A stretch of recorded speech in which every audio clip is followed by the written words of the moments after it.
Morning, everybody. How are we doing?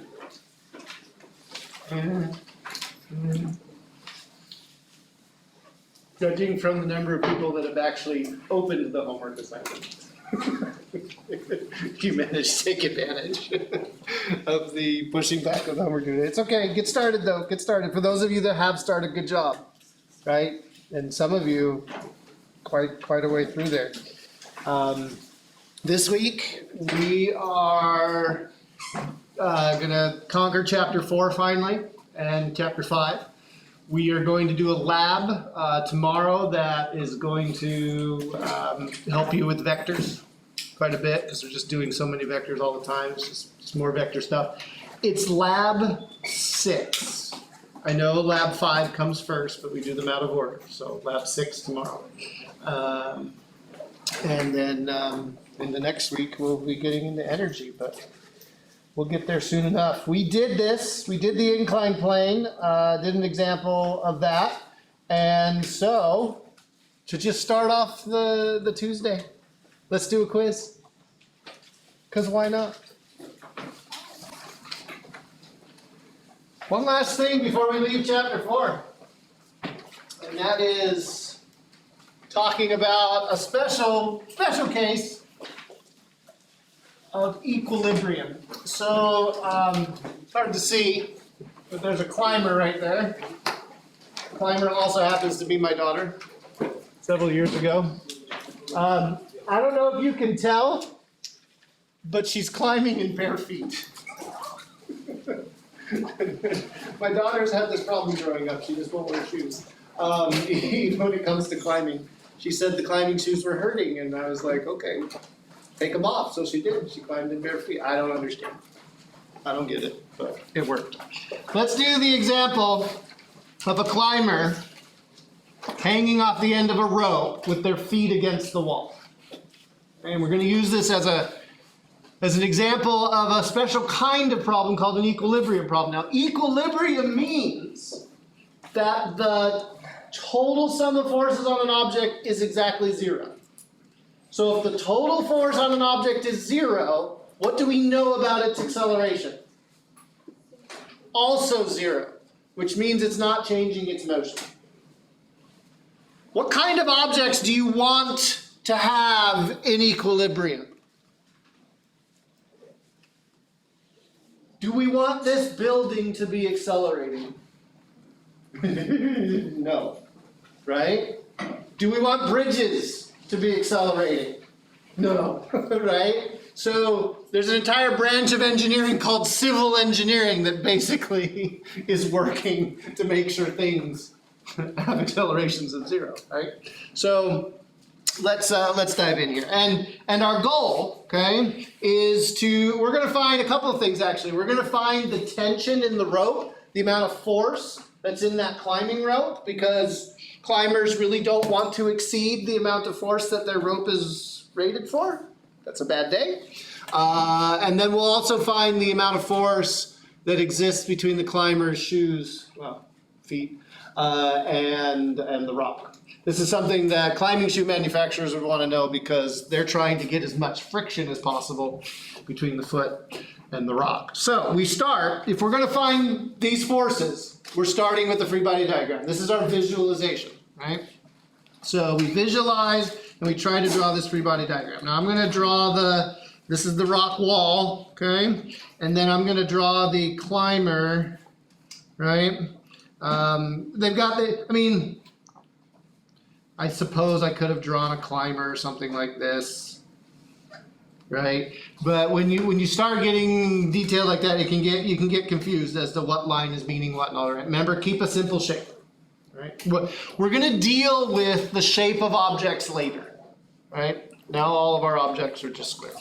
Okay. What's pushing or pulling on the climber? Can you name an object that's pushing or pulling on that climber? The rope, of course, right? So the rope, maybe something like that. I'll give you some numbers here in just a second.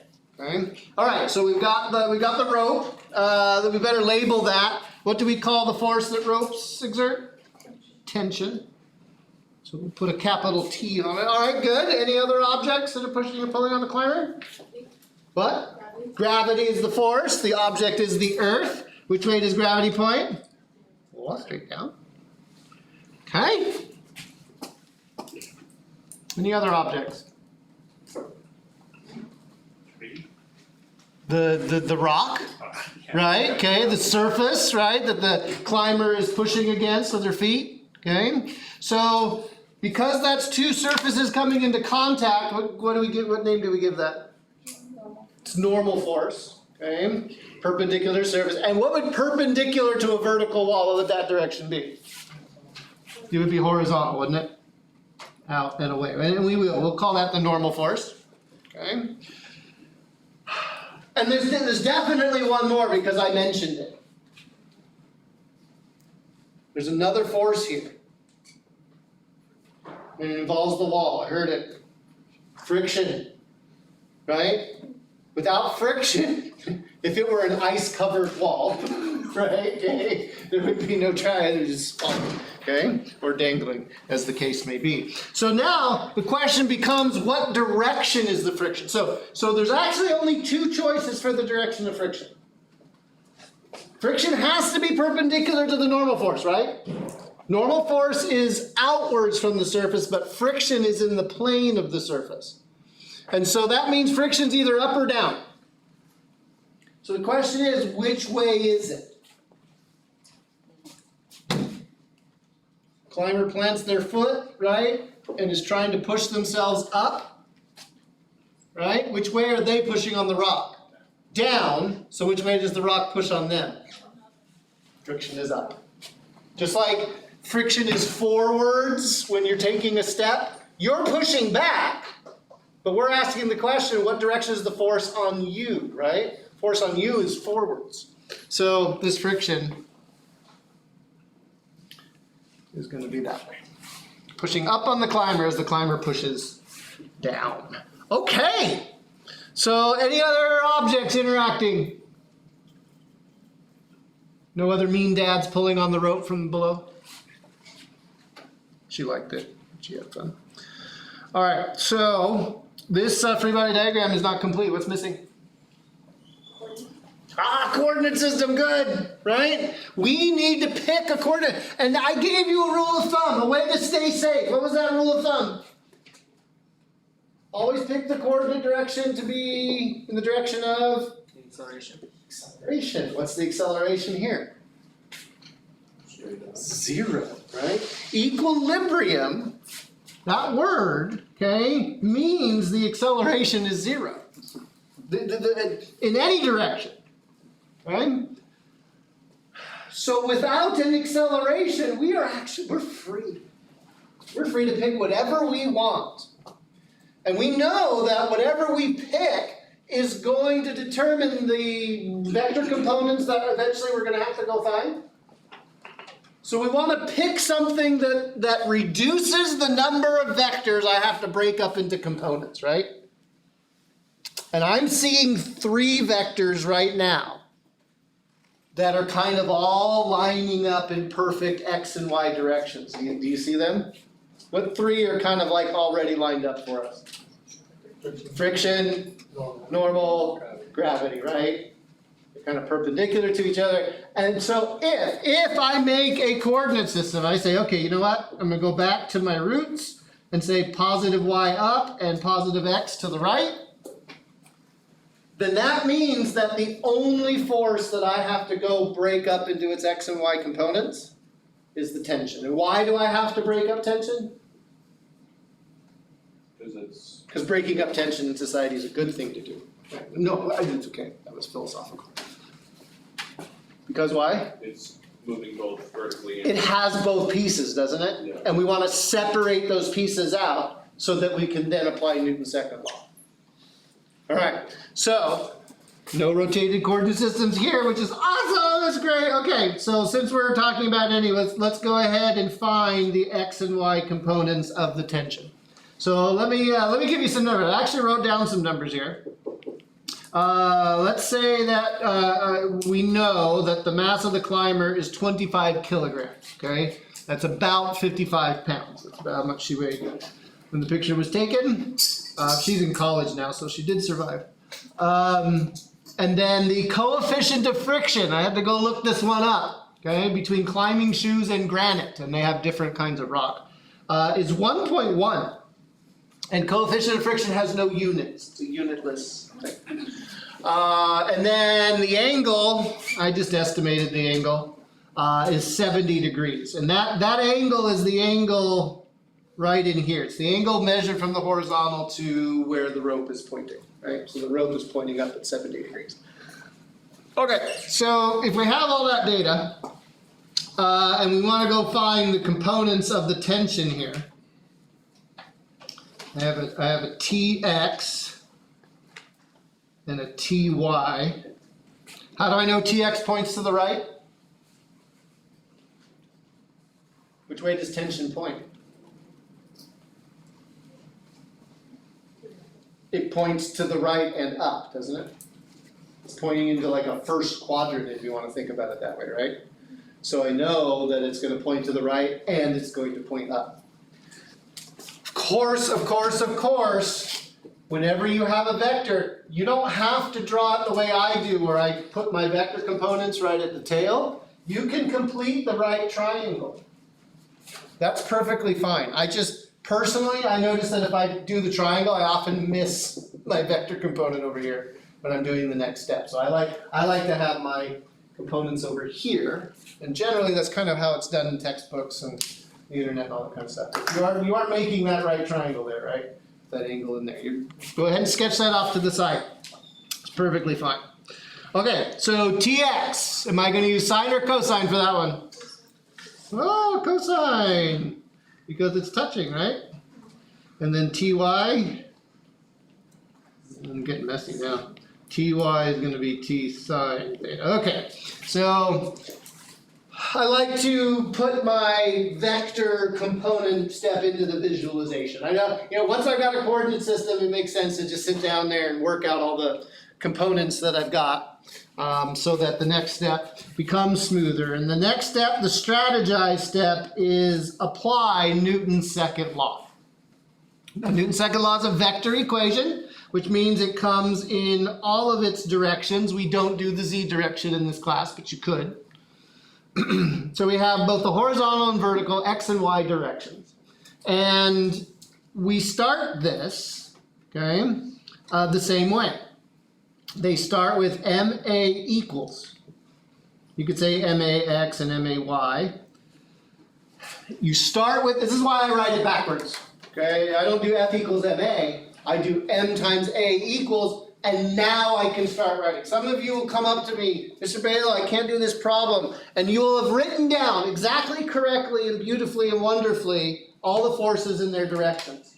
And you'll just be going, Mr. Balogh, what do I do now? And I was like, well, you've given a list of the forces, but you haven't made an equation. It's easy to forget. You get into the, oh my gosh, I got to finish the hard part of the forces and the directions, and lose sight of the fact that when you add all these forces together, they are equal to this combination of mass times acceleration. So that's where I like to start. I like to get it out of the way, MA equals, and now I can start thinking, right, in detail about what happens next. So I'm going to go through this algorithm. Okay? I'm going to go through and I'm going to find out what my x direction forces are, make a list, and then I'm going to go back and figure out the directions.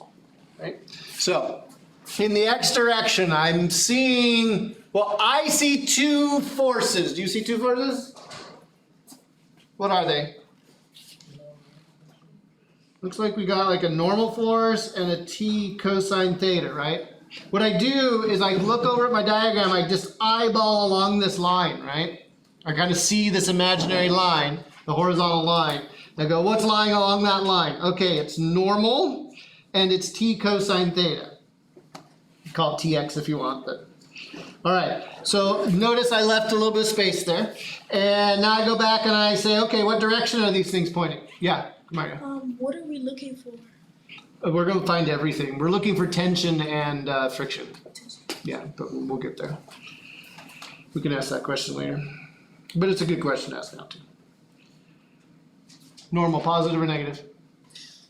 Negative, good. Pointing in the negative, pointing in the negative x direction. Okay, t cosine theta? Positive, all right. Leave that one alone for now. Y direction, let's see. Again, gonna just think along this line right here. Along that line, I'm seeing F, t sine theta, and mg. Kind of just from top to bottom, there was a frictional force, there was a Ty, and there was an mg. Okay, friction, positive or negative? T sine theta, positive or negative? Mg? Negative. All right. Kamari's question now becomes very pertinent. What am I doing? what am I solving for? We are after friction and tension. We want to know the tension in the rope. Make sure we don't exceed the braking force of the rope. And then we want to know what the frictional force is between the shoes and the rock so that we don't exceed that either, because that's called slipping. Well, it's also called falling, but the falling comes after the slipping. Some people have the wrong idea about what a climbing rope is for. Does anybody know what a climbing rope is for? Arguably, safety would be not climbing in the first place, right? Okay. A lot of people think that climbing ropes keep you from falling. Who's in charge of keeping you from falling? You. Okay. What does a climbing rope do? Minimize the distance you fall. Keeps you from hitting the ground. Right? Ideally. Yeah. Fine. If we're looking for friction, but we already have the coefficient, is it different? The coefficient is not friction. The coefficient tells you how strong the frictional force is. But remember, do you want to do the pun this time, or can I do it? How fun friction can be.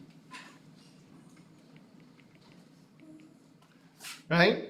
So I've given you the coefficient, right? We've got to go find the force, which is F. How are we going to find the frictional force? If we know the coefficient, what else do we need to find the frictional force? The normal force, right? So what am I doing? Okay, what am I doing now? What step am I in? Strategize. I'm trying to come up with a plan, right? I've got equations up here. Notice that when solving these problems, you have to develop the equations as you go. There's no set toolbox here. Well, okay, there is. There's one equation in the toolbox.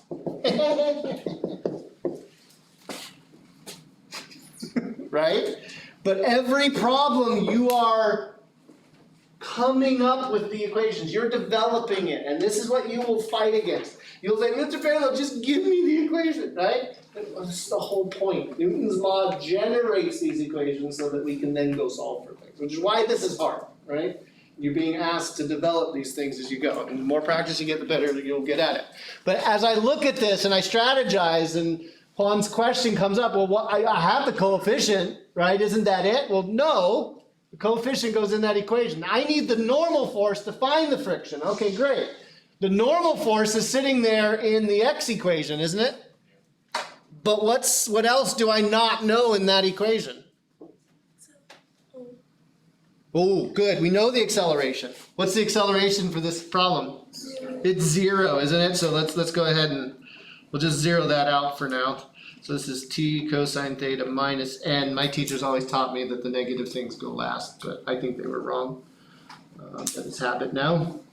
And this one is 0 equals f plus t sine theta minus mg. Okay, that's interesting.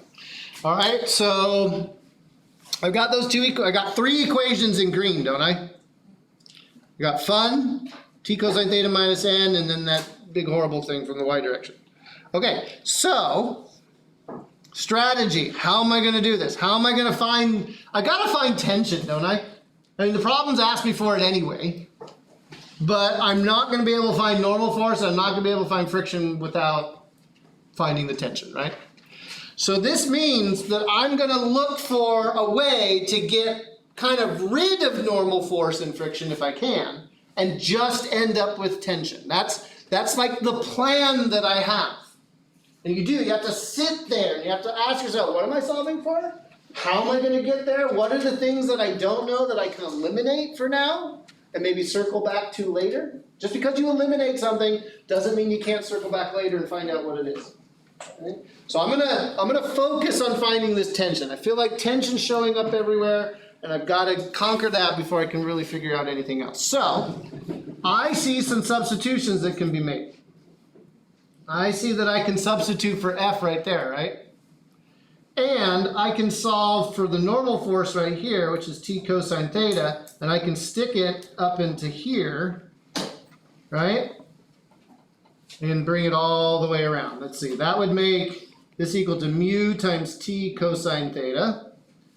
Okay, what am I doing now? No, I'm done planning. What am I doing? I'm solving, right? I'm math now. This is just me turning the algebra crank, okay? And it's puzzles, right? It's problem solving. It's puzzle solving. What's the puzzle? How do I put the pieces together to get to where I want to be? All right.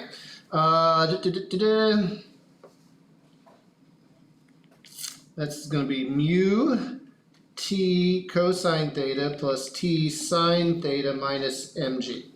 Okay, we could put numbers in here at this point. I mean, I didn't in my work here, but you certainly could. You know what mu is, you know what theta is, you know what m is, you know what g is, right? You put the numbers in, make the algebra easier for you. I'm gonna keep going here. I'm gonna factor out this t, mu cosine theta plus sine theta minus mg, and then I'm gonna move the mg over here. And then I'm going to divide both sides by the common factor, plus sine theta equals t. So now I go ahead and I put in stuff. 25 times 9.8 all over 1.1 times the cosine of 70 plus the sine of 70. And I get 186 newtons, or approximately 42 pounds. When I look at that, I go, wait a second. My climber weighs about 55 pounds. Right? Why is the rope holding up less than my climber's weight?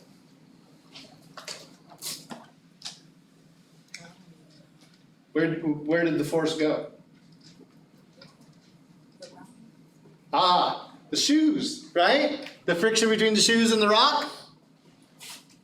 I would expect, actually, if the climber is supporting part of her weight with her feet, that would mean less weight on the rope. In fact, to have the full weight on the rope, what would the climber have to be doing? Dangling in midair. Right?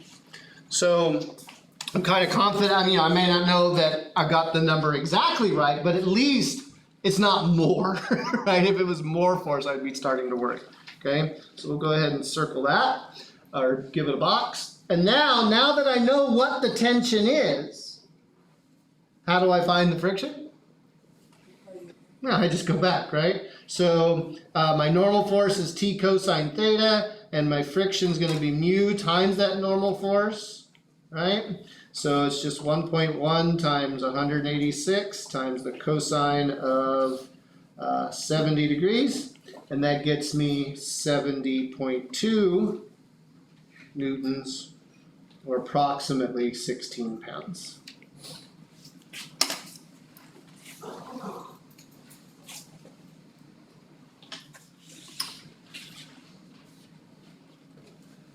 When it comes to equilibrium, when you see that word, if they tell you that an object is in equilibrium, what do you know?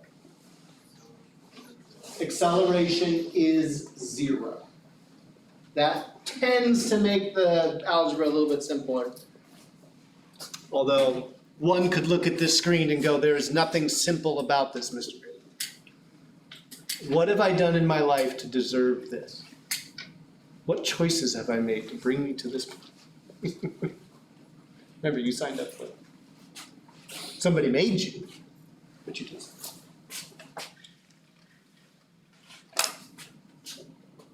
Did you think when you signed up for physics that you would be staring at screens like this? Yeah. You're like, well, here you are. I think this is peak difficulty in this course. I really do. There's a lot to untangle in these problems, and you are going to feel lost all the time. How do you fail as quickly as possible? Fail a bunch. What? Fail a bunch. Fail a bunch. And how do you do that? Practice, practice, practice. Do it and practice with other people, right? And I mean, okay, obviously you fail as quickly as possible by not doing your homework and stop coming to class. That's not the kind of failure I'm talking about, right? I'm talking about the kind of failure that moves the needle forward and helping you understand. And I'm saying you're just going to go out and make mistakes. Do not try to do this perfectly the first time. You're just going to cause extra stress, okay? And a tension you don't want. There's already tension in the problem. You don't want more tension. So make those mistakes. Make them practice, practice, practice, practice. And your physics muscles will learn. You'll learn from those mistakes. You'll do that analysis and you'll be right in the middle of the scientific method, doing exactly and being exactly where you need to be. Okay, that was the end of chapter 4. Well, that took a while. Jeez. We are going to, we're going to start applying everything we've learned about forces and Newton's laws, and now we're going to do it in circles. So, let's talk about what happens when objects move in circles. I've breached this subject before, okay? But let's get down and dirty into this, right? So if I have an object, let's just do, I've got it right here, okay? A ball on a string, right? And I take this ball and I swing it around, okay? Just in we call this a vertical circle because the object is moving in a vertical plane, okay? So I'm moving this object at constant speed. Okay? Everywhere around this circle, it's moving at exactly the same speed. I don't know what it is. I don't really care, but it's the same everywhere, right? Okay? Is this object accelerating? If it's moving at constant speed, is it accelerating? The answer is yes. It's changing direction. Question 1, or is that what you're going to say? Yeah, I'm just going to say the whole orbit thing. Yeah, the whole orbit thing. Remember that? Okay? We're going into it, right? But this object is changing its direction all the time. If it wasn't, the only way for this thing to not be accelerating would be to do what? Could it be moving and not accelerating? Yeah. I can move it at constant speed in a straight line and it will have no acceleration, right? Because it's not changing its motion. But the fact that this object was moving in a circle meant that it is accelerating, even though its speed isn't changing. Its speed isn't changing. I kind of tricked you, didn't I? What is changing? The velocity, the direction of the velocity, right? Velocity is speed with direction. Okay? Now, if this thing is accelerating, what does Newton's second law tell you about the net force? Is it 0 or something else? It has to be something else, right? Newton's second law tells us that in order for an object to accelerate, there must be a net force, an unbalanced force somewhere. So let's drop we'll drop the tennis ball right there, okay? And the tennis ball is attached with a string, okay, to the center, right? And it's going around in this circular path, and we'll say it's going like that, okay? At every point where this tennis ball is on this circle, it has a velocity that is tangential to the circular path. That vector is supposed to stay the same length wherever I draw it, okay? But this velocity vector exists at every point, okay? And sometimes we put a little t, v sub t, just to remind us this is like a tangential velocity. I don't think your book does this, but every once in a while I'll kind of drop that subscript in. Just to anchor my brain and remind myself I'm talking about at this instant, this is the direction the velocity is going. In fact, if I were to cut the string, right? If this thing's going around in a circle, and I were to cut the string right at the horizontal point, which way would the ball go? Horizontal. Or Which way did it go? It went up. Okay? I mean, it went sideways a little bit because I didn't let go at the right time. Right? But if this object swinging around at this point, what direction is it moving? Tangential to the string, right? Okay? To the circular path. We cut the string. What does Newton's first law say about what objects want to do? Stay in motion. They want to stay in motion, right? If we remove the reason for this thing to go in a circle, it's going to move in a straight line, and that straight line is going to be up. What happens if I cut the string at the top? Down. Which way is it going to move? Left. To the left. Over here? Down, down here? It's going to go perpendicular to that circular path, right? And move in a straight line. The acceleration that this object has is pointed towards the center, a sub c. It's always pointed towards the center. So when the ball is at the top, which way is the acceleration pointed? Down or towards the center. When it's over here, to the right or towards the center. It's always pointing towards the center. And the reason it's always pointing towards the center is because that's the direction the force is. There is one force that is keeping this object moving in a circular path. Can you name the object that's keeping the tennis ball in a circle? It's the string, right? So what's the force that's keeping this ball in its circular path? Tension, right? The force that ropes and strings exert on things, right? So you'll hear us talk about, or the book will talk about, the internet will talk about centripetal force. That's a fancy word. Centripetal, okay? It's a fancy old-fashioned Latin word meaning center seeking, or pointing towards the center, okay? It is not, gotta be very clear about this, it is not a new force. Remember, you gotta be able to name an object in order for a force to exist, right? Okay? The center-seeking force is a force that is already there. The force that is already here is tension. Tension is my center-seeking force, the thing that's causing the ball to move in a circle. Okay? Which way is the tension pulling on the ball? When it's right here? Towards the center. At the top?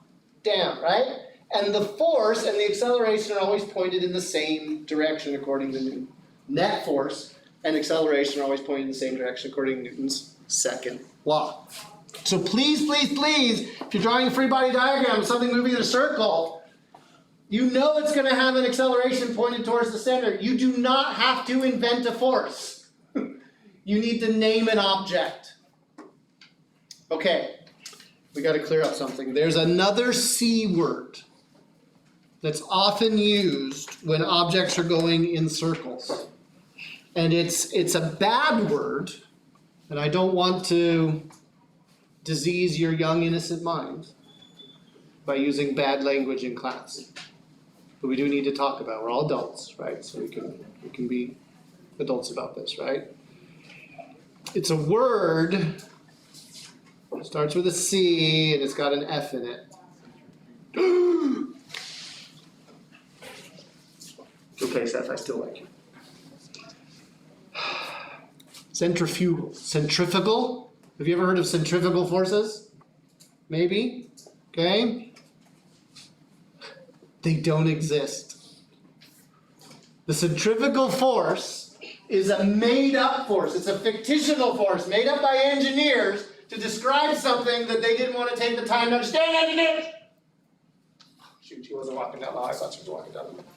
I like to poke fun at engineers for inventing things. Why did they invent this force? It's actually pretty useful for the kinds of analyses they do, but in physics, it's bad form. Because in order for a force to exist, what must there be? Two objects interacting, right? Okay, so let's get on the physics bus. You ready? We're gonna take a ride on the physics bus, okay? I'm driving, okay? And what I want you guys to do, okay, is I want you to move according to the direction that I turn. You ready? Okay, so if I'm driving the physics bus and I do a right-hand turn, okay, you all went to the left. Why'd you all go to the left? Because, Mr. Balogh, when I turn my car, right? What direction was the force on you?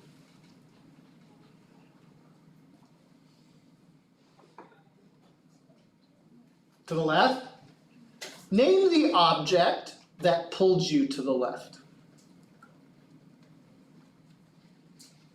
The car did not pull you to the left.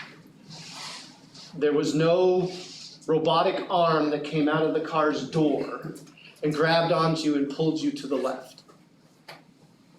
Which way is the car going? To the right. You turn to the wheel now, right? The car is going to the right, but until this moment, you would have sworn up and down, on my honor, Mr. Balogh, I'm pulled to the left. You are not pulled to the left. You are pulled to the right. You turned that way. The friction between the car's tires is towards the center of the turn. The force on you is towards the center of the turn. So why, up until this moment, you were willing to swear in a court of law? Because you felt it? It's a fictitious force. Let me clear up another one for you. Okay? You're at a stoplight, okay? Light turns green. You hit the gas and start moving forward. What direction is the force on you?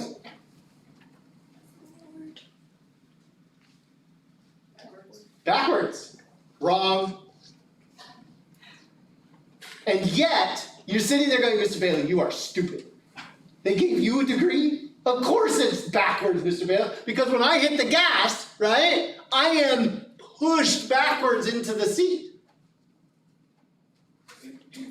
Name the object that is pushing you backwards into your seat.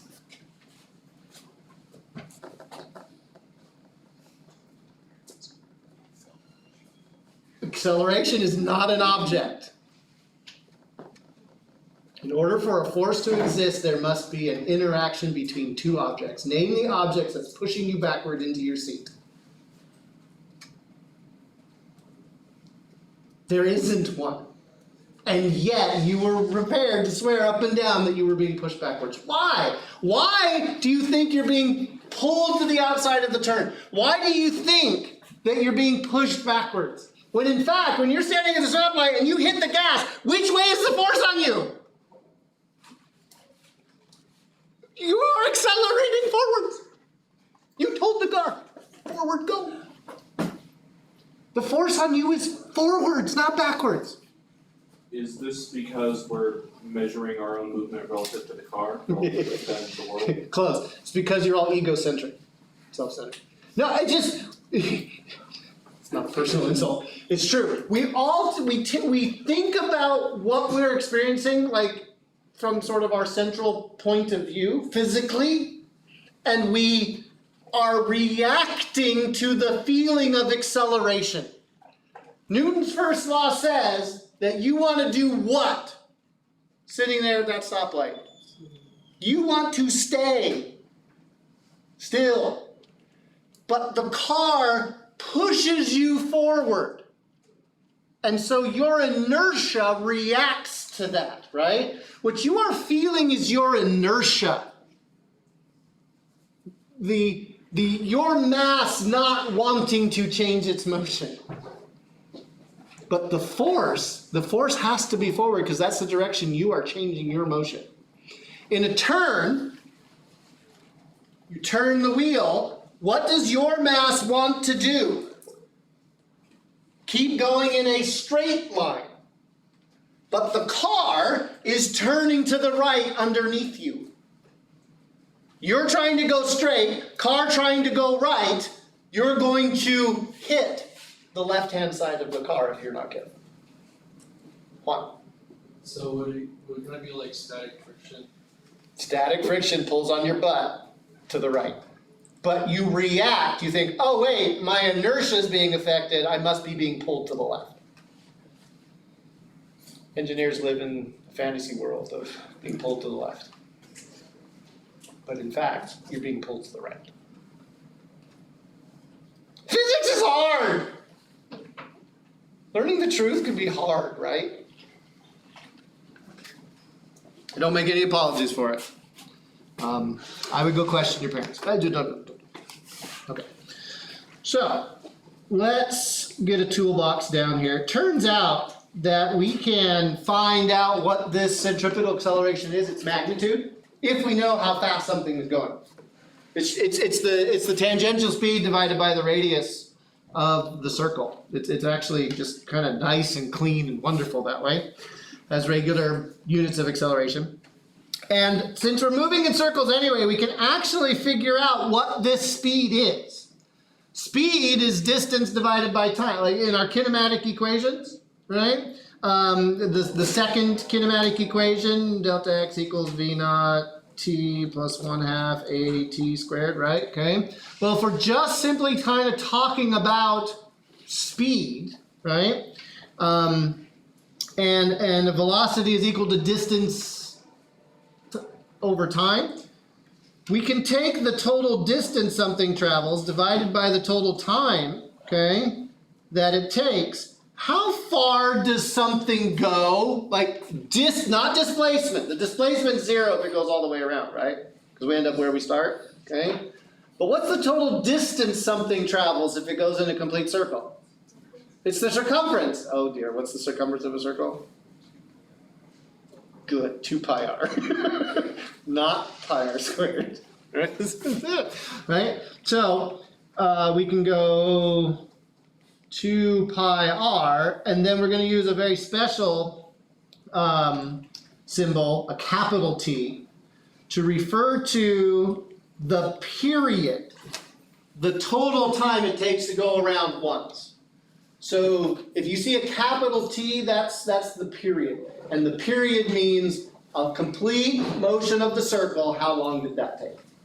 If we know how long it took, and we know the radius of our circle, and we know something about pi, we can find out how fast something is going. Because of Newton's second law, we can actually find out what the value of the force is that's holding something in a circular path. We put our centripetal acceleration in, then this will be our centripetal force. Again, here we're laser focused on the thing that's pointing towards the center. There could be other forces in here. There could be force of gravity, right? But we're just looking at the force of tension here. Well, this is just going to be mv squared over r, isn't it? Right? That's not necessarily like a brand new toolbox equation. It's just putting together Newton's second law with our new acceleration. All right, so just a little bit of a toolbox and a lot of concept behind what's going on. So let's find out how fast somebody at the equator, okay, is moving. Wait. The ground moves. Sure does. Planet rotates, okay? So we want to find out how fast they're moving, right? And what their centripetal acceleration is. We're going to do this at the equator, because there is a correlation between where you are in terms of your latitude, right? But if we're going to find out how fast somebody is going at the equator, how fast? What are we solving for? Speed, right? So that's going to be 2 pi r over the period. Do we know anything about any of this stuff? What's the radius of this person's circle? It's the, right? So if I'm looking, this is like top-down view, and person standing on equator, right? This is the North Pole. I'm tipping it right straight down, right? And they're going around, okay? Then I need to know the radius of the Earth, don't I? Oh, we know what the radius of the Earth is. We've done that before. 6.6. No, 6.3. I did know it. 6.37 times 10 to the 6. I thought so. 2 pi 6.37 times 10 to the 6 meters. Oh dear. Period. How long does it take somebody to go around once?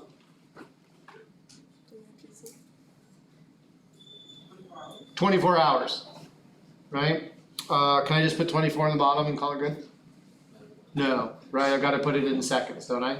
Okay, so we either know that 24 hours is 86,400 seconds, a number that is stuck in my brain for I have absolutely no reason why. I don't know why it's stuck, it's just there, okay? Or we do 24 hours, and in 1 hour there's, 3,600 seconds, 60 minutes, 60 seconds, right? 60 times 60, right? And that's equal to 86,400. So there we go, and then we get a calculator because now the number is too big. And this is 463 meters per second. That's like half a kilometer per second almost. That's pretty fast. And it's, I don't know what that is in miles per hour. Hey Siri, what's 463 meters per second in miles per hour? 1,000 miles an hour. 1,036. Okay, so moving along, right? So people at the equator are always breaking the sound barrier? No, why not? Because the air is also Because the air is also moving with it, right? Okay. Now, people at the North Pole, people at the South Pole, how fast are they going?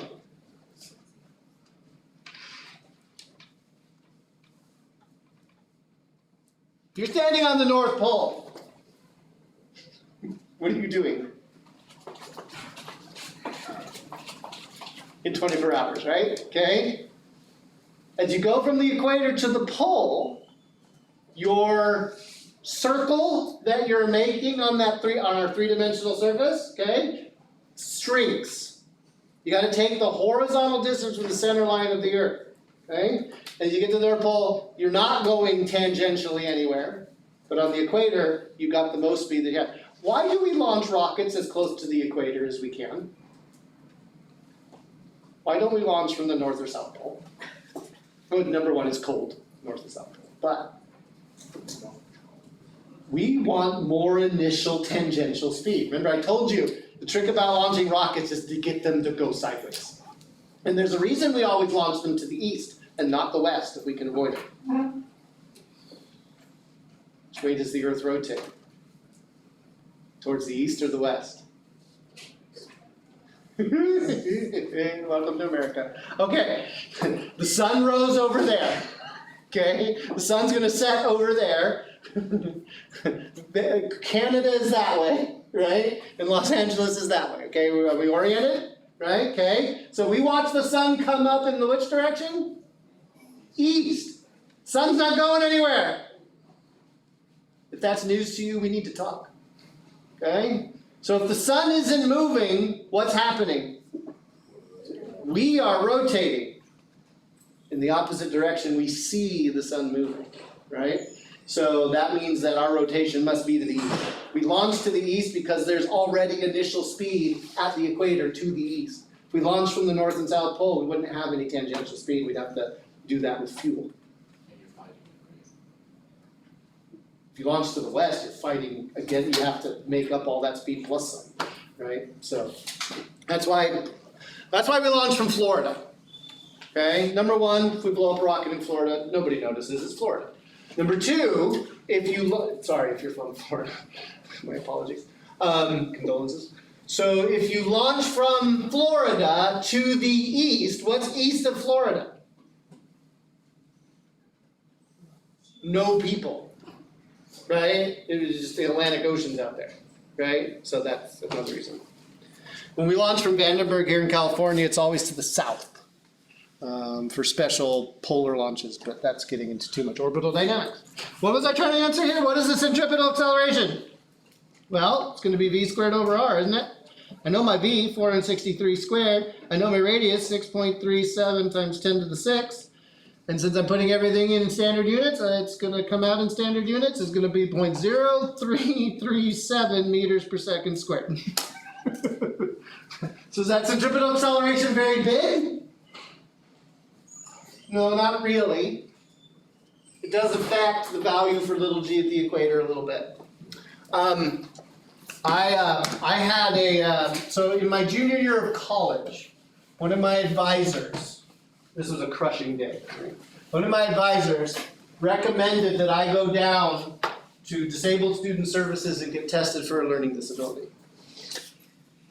I'd gone in and I was complaining and moaning about how I couldn't hold numbers, and he was looking at my work and he just looked at me and he says, "You need to go get tested."